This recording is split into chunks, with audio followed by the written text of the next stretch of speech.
I knew that the Lord was calling me to be a nurse, and I was going to do whatever it took. College student Angelina Haft first felt called to the medical field when she was just 10 years old.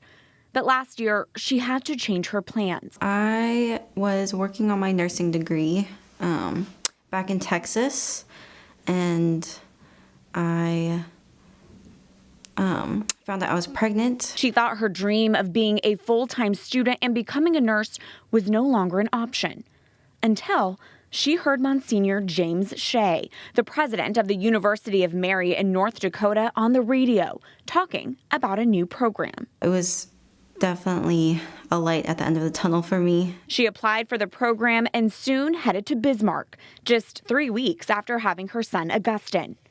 Juggling school and parenthood is not easy, but she thanks God for the opportunity. It's definitely such a blessing to know that I can go to a university, because that was one of the things I thought about when I found out I was pregnant, because I had these ideas in mind, how I wanted to go into medical field. This program, called the St. Teresa of Calcutta Community for Mothers, is a brand new University of Mary initiative. The living quarters can fit 20 students. While the program has been in the works for a few years, Monsignor Shea says the overturning of Roe v. Wade in 2022 became the call to action. Whatever happens at this watershed moment around this very contentious issue in American politics, what we need to do as men and women of faith here at the University of Mary is think about how we can witness to the pro-life cause in a very tangible way. Through this program, the university provides tangible support, like special housing and financial support. Young mothers even receive free childcare provided by other students. In its first year, the St. Teresa of Calcutta program welcomed 2 young women, Angelina and Katie, who was already a student at the university. She found out she was pregnant during her sophomore year. I was pretty sick, and it kind of just shot my confidence down that I could go back to school and like all this stuff with, if I couldn't even handle being pregnant and going to school, you know, how could I do it with a baby? For her, the support from her peers in the college community encouraged her to continue her education while raising her daughter. The confidence that the other students gave me helped me to come back this past fall.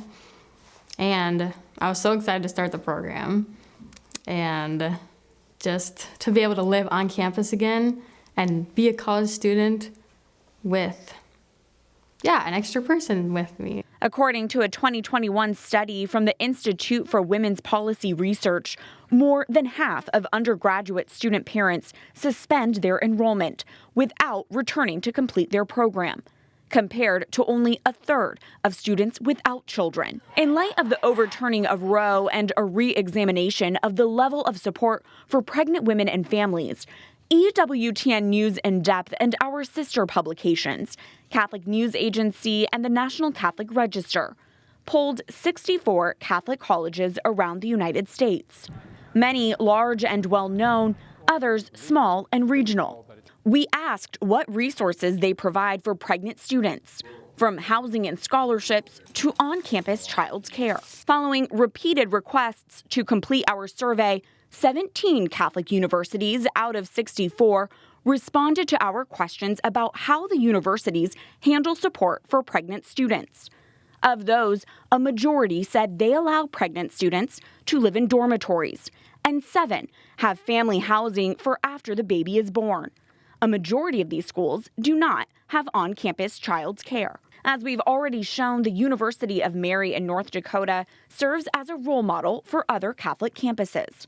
And while many of the 17 campuses already had resources available before 2022, some felt a new push to help mothers in a post-Roe world, with an emphasis not just on pro-family resources, but pro-family attitudes. The Catholic University of America here in Washington, D.C. launched their Guadalupe Project following the Dobbs Supreme Court decision. Their mission? To create a place of radical welcome for families on campus. Jenny Lichter, Deputy General Counsel at the Catholic University of America and chair of the Guadalupe Project Committee, calls it a whole campus effort, listening to the needs of faculty, staff, and students. Since we launched the project last June, we've already implemented a number of actions that we hope makes life a little bit easier for all of the families in our community and makes celebrating life a little bit more fun. Some of those efforts include parking spaces for pregnant women, baby items in the university's cupboard, and maternity wear at the university's clothing exchange, Cardinal Closet. And to make sure students never forget what resources are available, posters advertising resources have become part of the wallpaper in campus halls. Just to really drill home that message of support, and the university will walk with you. Life is a gift, and we're here with you. Lichter says the university has received a lot of good feedback from parents in graduate school. It's been interesting to see the specific deliverables to which people reacted, especially in the short term. And it really drove home that for parents, especially for moms, the little, seemingly little, but like very practical things make such a difference. Like many Catholic colleges, the Catholic University of America has a code of conduct that emphasizes chastity. But Lichter makes clear, pregnant students will not get into trouble. And in a sense, that seems obvious, right? But in a moment of panic or something that's experienced as a moment of crisis, we just didn't want there to be any question in the minds of any student on this campus that they would need to be hesitant to seek help and support from the university for any reason. Initiatives, big and small, all helping Catholic spaces encourage a culture of life and making a huge difference in the lives of young parents. And so if we can make sure that people aren't thinking, I have to choose between being a mom and getting an education and being able to provide for myself and for my family, if we can sort of break apart that false choice and instead provide opportunity as a loving community of Christians and Catholics, then we're going to do that. Catherine Hadro, EWTN News In Depth.